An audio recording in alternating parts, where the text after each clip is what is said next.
नमस्कार। ओम श्री परमात्मने नमः। दूरेण ही अवरम करम बुद्धि योगात धनंजय बुद्धो शरणम अन्विच्छय कृपणाः फल हेतवे। इस श्लोक में भगवान कृष्ण अर्जुन से कहते हैं कि हे अर्जुन, दिव्य ज्ञान एवं अंतर्दृष्टि की स्थिति को प्राप्त करो और जिन कर्मों को करने से फलों में आसक्ति हो उनसे दूर रहो।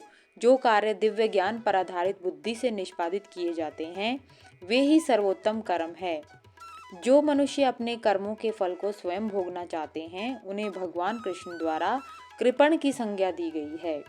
कार्य को करने के दो दृष्टिकोण होते हैं। पहला, हमारे द्वारा की गई बाह्य गतिविधियां, दूसरा उनके प्रति हमारी आंतरिक भावना। यदि हम सांसारिक मनोवृत्ति से प्रभावित होकर केवल पारिश्रमिक प्राप्त करने के लिए कार्य करते हैं तो हमारी मनोवृत्ति बाह्य है। श्री कृष्ण इस श्लोक के माध्यम से यह घोषणा करते हैं कि जो लोग स्वयं को सुखी रखने के प्रयोजन से कर्म करते हैं वे दुखी होते हैं।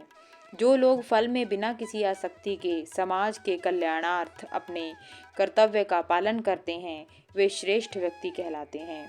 वे लोग अपने सभी कर्मों के फलों को परमात्मा को अर्पित करते हैं। श्रीमद् भागवत में कहा गया है, कृपणो यो जितेंद्रिय। कृपण वह है जिसका इंद्रियों पर नियंत्रण नहीं है। जब कोई व्यक्ति चेतना के सर्वोत्तम स्तर को प्राप्त कर लेता है और जीवन में आगे बढ़ता है तो वह कर्मों के फलों का सुख प्राप्त करने की इच्छा सर्वथा त्याग देता है। बुद्धि युक्तो जहाति इह उभे सुकृत दुष्कृते तस्मात् योगाय युज्यत्सु योगे कर्मसु कौशलम। भगवान इस श्लोक में कहते हैं, यदि कोई मनुष्य बिना किसी आसक्ति के कर्म करने का अभ्यास करता है तो वह शुभ व अशुभ प्रभावों से छुटकारा पा जाता है। इसलिए समभाव योग से प्रयास करना चाहिए क्योंकि यह कार्य को कुशलतापूर्ण करने का ढंग है। भगवान कृष्ण स्पष्ट रूप से कहते हैं कि बिना किसी निजी स्वार्थ के कार्य करने से किए गए कार्य की कुशलता में कमी नहीं आती, बल्कि कार्य पहले से अधिक कुशलता से होता है।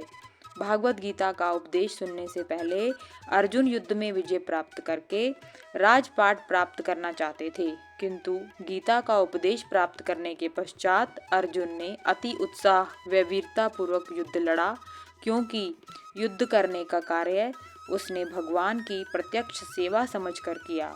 ओम नमो भगवते वासुदेवाय नमः। धन्यवाद।